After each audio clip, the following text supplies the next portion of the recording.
Muaz and moms cooking চ্যানেলে আপনাদের সবাইকে স্বাগত। প্রতিদিনের মতো আবারও আজকে ছোট্ট একটা ইফতার আইটেম নিয়ে আপনাদের কাছে চলে এসেছি। আর আজকের ইফতার আইটেমটা এতই সুন্দর, টেস্টি আর এতই স্বাস্থ্যকর, এইটা হলে আর টেবিলে কিছুই লাগবে না। আসসালামু আলাইকুম বন্ধুরা, আশা করছি সবাই অনেক ভালো আছেন। আমি চাকিয়া সুলতানা পাঁচবেবি থেকে বলছি। তো আজকের ইফতারের নাম হচ্ছে দহি চানা চাট।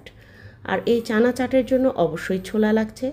ছোলাকে তো আমরা চানা বলি, জানেনই। তো প্রেশার কুকারে আমি পানি দিয়ে দিয়েছি আর ছোলাটা সারা রাত ভিজিয়ে রাখার পর পরিষ্কার করে ধুয়ে নিয়েছি। পানির মধ্যে দিয়ে দিলাম সামান্য একটু লবণ, দিয়ে এটা আমি সিদ্ধ করে নেব। স্বাভাবিক ছোলা সিদ্ধ যেভাবে করেন ঠিক ওইভাবেই করে নিতে হবে। প্রেশার কুকারে কয়েকটা সিটি দিয়ে নিয়েছি, তারপরে চুলাটা অফ করে দিয়েছি। আর এখানে 2টা আলু আমি তেলের মধ্যে একটু লবণ দিয়ে ভেজে নেব। আলুটা ভাজার জন্য পানি দেব না, সামান্য একটু তেল দিয়েছি এখানে, দেখতেই পাচ্ছেন। আর এই তেলের মধ্যে আলুটা খুব ভালোভাবে ভেজে নেব। সুন্দর করে ভেজে নিয়ে তুলে নিচ্ছি আলুটা। আর এখানে এখন মূল পর্বে চলে এসেছি। তো এখানে 2 কাপ মতো আমি চানা দিয়ে দিয়েছি বা ছোলা দিয়ে দিয়েছি, আর 1 কাপ ভাজা আলু দিয়েছি।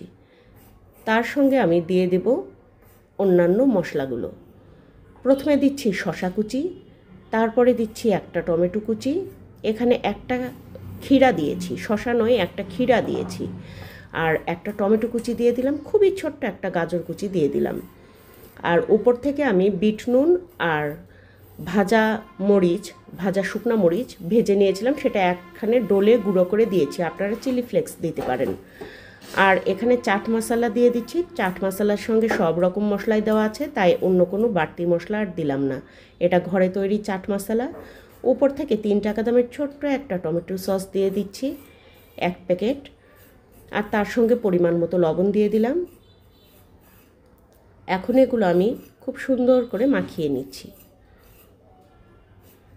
এটা এত তৈরি করা সহজ আর এত স্বাস্থ্যকর একটা খাবার।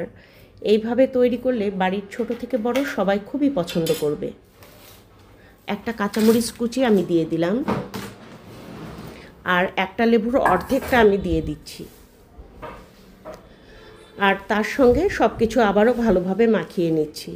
এ পর্যায়ে আপনি ধনেপাতার সসও দিতে পারেন, কিংবা ধনেপাতার যে চাটনি সেটাও দিতে পারেন।